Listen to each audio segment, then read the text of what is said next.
Hi guys, Amy here with Amy's Wares. Today I'm going to show you some simple watercoloring using Catherine Pooler ink refills. I'm just going to show you the supplies that I'm going to use today. I have 3 different colors of ink refills. I have a water brush pen from Arteza, a simple plastic palette, and some watercolor paper. I actually pre-cut these panels down to A2 size, and then I used the Paper Roses stitched edge dies to give them that nice finished look. I prefer to have these done in advance. There is also some benefit to doing the die cutting after you've watercolored because it can help flatten out the paper once you're done if there's warping from the water, but I just like to do it in the beginning sometimes.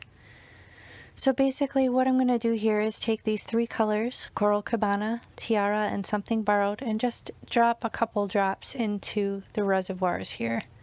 It is very concentrated, very pigmented ink, and that's why I wanted to use it. I don't actually own any liquid watercolors. I've been wanting them, and I see a lot of people doing them with distress ink refills, but I don't really have those either. So I wanted to see if they worked with Catherine Pooler refills. Since they're so concentrated and beautiful, I really wanted to see if they worked. And yeah, as you'll see, they work great. So I'm just using the water brush pen to drop some water into the little reservoirs to kind of break them up a little bit so they're not super concentrated. I have a little trusty paper towel here to clean off the brush in between colors. And then you'll see I'm actually going to just start brushing on the color. Instead of using a watercolor brush, I'm using this water brush pen, but if you prefer watercolor brushes, that would work totally fine as well. I just like having the water in there and not having to have little jars of water to clean off. Just quick and easy. It's kind of my style. So you'll see I have the 3 colors, basically red, yellow, and blue, and with those 3 primary colors you can easily make an entire rainbow. So I start off with the Coral Cabana as the red color, move into the yellow, and then just kind of blend them back together to create the nice orange in the middle. And then the blue I have used before, and it is very, very dark blue. So I kind of want to start off on the bottom with that and work my way upward. So that way I can have the true blue without it turning green right away by starting at the yellow and moving down. So you'll see as I get up into the yellow, you get some of that beautiful green, work up and down with that. Isn't that gorgeous? A rainbow with just 3 colors. Super simple, super quick. And when you let this dry back naturally, it looks watercolored and beautiful. So really that's all there is to it. I'm just squirting off some water and cleaning off the brush. And there you have it. There's some really nice texture. That's actually the Arteza watercolor paper, and I really like that tooth on it. It has a lot of nice texture. So here, since I have all this extra ink, I decided to just freehand watercolor some flowers. And obviously I am no pro with watercolor, but I do have fun occasionally just doodling some flowers with the watercolor. So that's kind of what I'm doing here, just using up some of the extra ink. Don't want it to go to waste. So I'm using the magic number 3, dropping down 3 flowers or 3 partial flowers into the composition.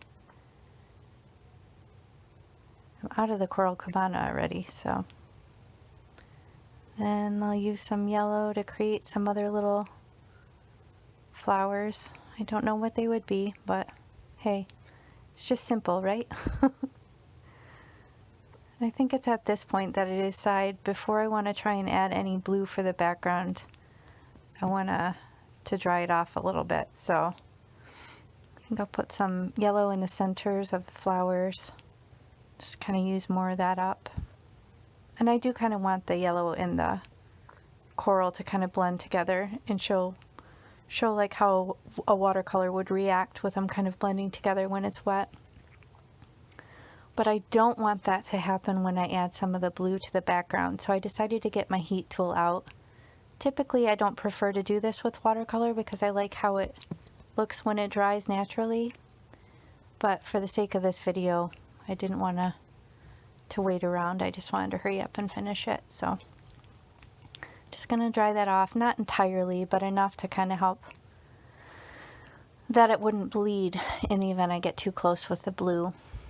So I'm going to use some of that remaining blue to create a background, but it is really, really saturated blue and too dark comparatively to the other colors.